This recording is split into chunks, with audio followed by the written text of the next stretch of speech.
जय माता दी दोस्तों, कैसे हो आप सभी लोग। शंभुनाथ की कृपा से सब ठीक ठाक होगा और आगे भी होगा। तो आज है द्वादश, यानी कि ये वीडियो है ट्यूसडे का, यानी कि कल का। तो यहाँ पे नहा के आ चुकी हूँ और नहाने के बाद में सीधे है ना, मैंने ना आटा लगा लिया था और आटे में थोड़ा सा मैंने देसी घी लगा दिया है।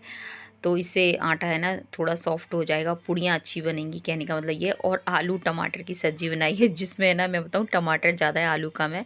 मैं बता दूँ कि आलू थे भी नहीं हमारे यहाँ, ख़त्म ही हो गए थे। तो यहाँ पे दो दो छोटे छोटे आलू थे, तो वो ही मैंने डाल दिए थे। और क्योंकि सब्ज़ी तो बनानी थी, और कलर देखिए कलर एकदम रेड आया है। और इसमें मैंने कश्मीरी मिर्ची नहीं डाली, टमाटर डाले, तो उससे ना कलर एकदम रेड है। बस ये ना वो जो टमाटर है ना उसको फोड़ दूंगी। और गाइस मैं बता दूं, ये पानी पतली सब्जी भी है ना, इतनी अच्छी लगी बच्चों को। तो आजकल है ना आलू टमाटर की सब्जी अब बहुत अच्छी लग रही है। पता नहीं क्या इस वाले सीजन की जो सब्जी होती है ना आलू टमाटर की, वैसे तो ये सदाबहार होती है, लेकिन एक होता है 1 फरवरी में, और या फिर जब नए आलू आते हैं ना तो भी अच्छी लगती है। यहाँ पे ना कसूरी मेथी डाल दूँगी, तो वो खुल नहीं रहा उसका पैकेट। तो अब धनिया नहीं है मेरे पास में। अभी मैं आपको बता दूं कि लक्की पापा मंडी गए भी नहीं है। मैंने उनसे बोला था कि मैंने क्या कल है ना मतलब सब्जी ले आना, आप कुछ भी लेना। तो उन्होंने मेरे से बोल दिया कि अभी इस टाइम है ना टाइम भी नहीं मिल रहा है, क्योंकि इस टाइम रमज़ान चल रहे हैं, तो डेयरी पर है ना मतलब टाइम नहीं मिलता है। मैं आपको बता दूँ डेयरी पर से। तो यहाँ पर है ना फिर उन्होंने बोला, मेरे से बोला कि तेरे को दिखे जो बना लियो, आज तो मैं नहीं जा रहा हूँ। तो मैंने कहा ठीक है। तो यहाँ पर फिर मैंने वही पतले आलू की सब्ज़ी बना दी थी।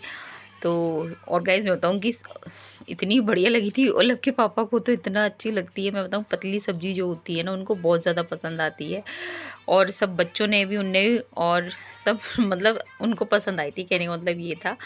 तो बस सब्ज़ी तो बन गई थी। यहाँ पर फिर मेरे को है ना भगवान जी के सारे बर्तन मांजूंगी, और उसके बाद है ना भगवान जी को नहलाऊंगी। पहले मैंने ये तैयारी करके रख दी थी। खीर बनाई है मैंने, थोड़ी सी बनाई है, मतलब खीर, क्योंकि आज द्वादश है ना तो चावल का महत्व होता है। तो वैसे मैं खीर बनाती नहीं, क्योंकि मैंने एकादशी को तो बनाई थी साबूदाने की, और है ना वो थोड़ी सी बची हुई है।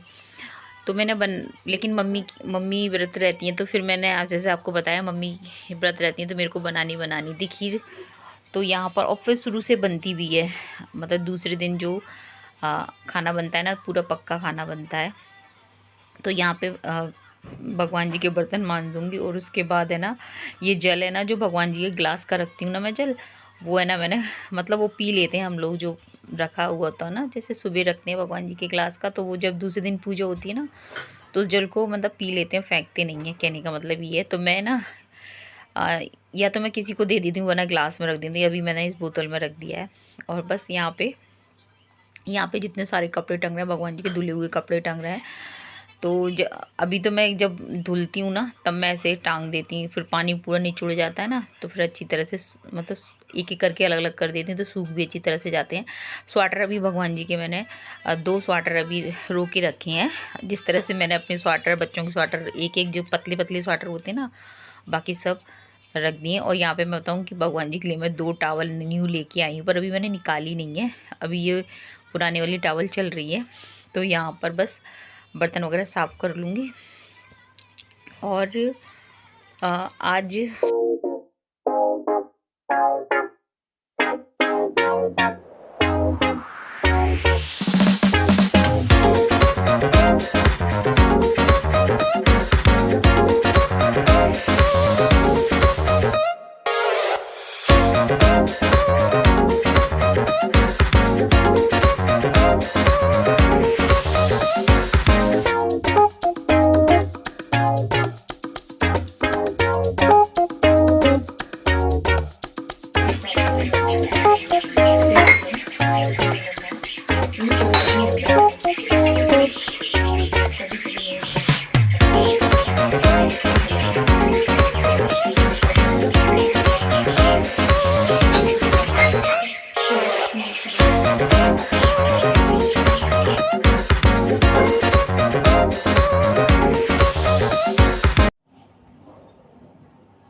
बस यहाँ पे खीर बनाई थी, बहुत थोड़ी सी बनाई थी। ये देखिए मम्मी के हिसाब से ही बनाई थी मैंने खीर, क्योंकि साबूदाने की थोड़ी सी कल की खीर थी ना, वो थोड़ी थी। और चावल की खीर इसलिए बनाई थी क्योंकि एक द्वादश को है ना चावल खाना ज़रूरी होता है।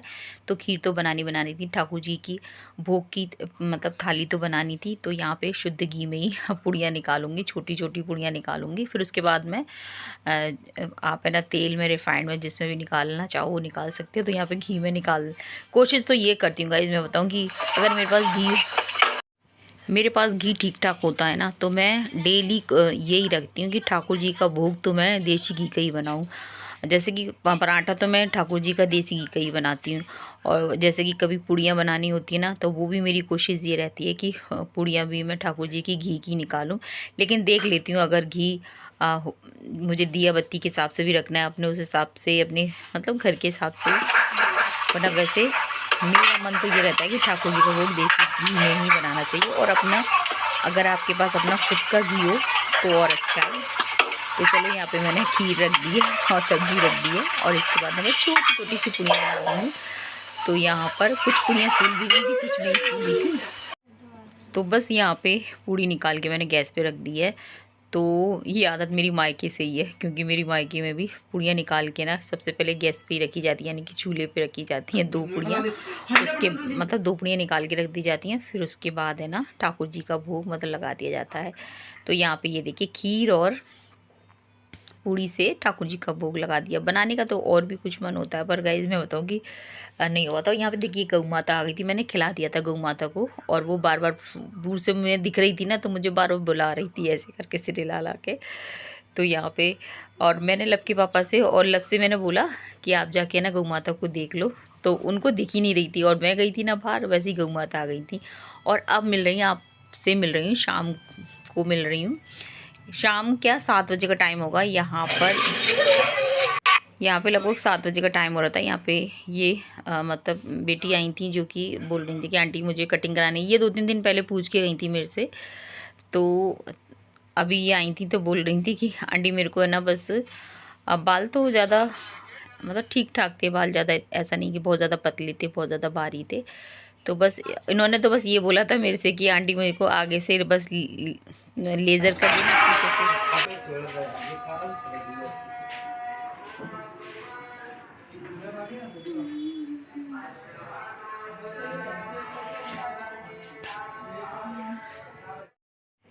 तो यहाँ पे मैं बताऊँगी, अभी अज़ान की आवाज़ सुनी आपने, तो मुझे फिर एक बात मेरे मन में है, तो वो मैंने सोचा कि चलो ब्लॉग में बता देती हूँ। वैसे ध्यान भी नहीं रहती। तो यहाँ पे मैं आपको एक बताऊँ, वैसे मैं कटिंग की बात कर रही थी यहाँ पे, लेकिन ये बात आ गई है तो मैं करने लग रही हूँ। तो जैसे कि बोला जा रहा है कि होली फ्राइडे की पड़ रही है, तो एक इशू ये बना दिया जा रहा है कि शुक्रवार को नमाज भी होगी और जुमा भी है, और उधर है ना होली भी खेली जाएगी। तो इसका इतना बड़ा इशू बना दिया जा रहा है। मुझे ये समझ में नहीं आती है कि अब पहली बार होली पड़ रही है, या पहली बार रोज़े पड़ रहे हैं। क्यों नहीं बन सकती है होली, क्यों नहीं बन सकती है नमाज़, क्यों नहीं पढ़ सकती है? पता नहीं कि लोगों में इतना इशू सा बना दिया जाता है कि हम साथ रह नहीं सकते, क्या रहते नहीं हैं, क्या रहते आए नहीं हैं। पता नहीं क्यों इतनी इस बात को बड़ा चढ़ा दिया जाता है, और लोगों के फालतू के मतलब बातों को इतना बना दिया जाता है। भैया हम मतलब एक जगह पर हिंदू भी रहते हैं, मुस्लिम भी रहते हैं। मुझे लगता है कि गृहस्थ जीवन वाले लोग तो कभी भी ये नहीं चाहेंगे कि किसी का भी बुरा हो। मेरा तो यही मानना है, सभी लोग एक साथ प्रेम से रहना चाहेंगे। और मैं ये सोचती हूँ, मेरे मायके में भी हम जहाँ पे रहते हैं वहाँ पे हिंदू मुस्लिम दोनों लोग रहते हैं, वहाँ पे कोई ऐसा इशू नहीं होता है। और जहाँ पे मेरी ससुराल है वहाँ पे भी कोई ऐसा नहीं होता है। मुझे लगता है कि हम होली, दिवाली, ईद हम सब लोग साथ मना सकते हैं।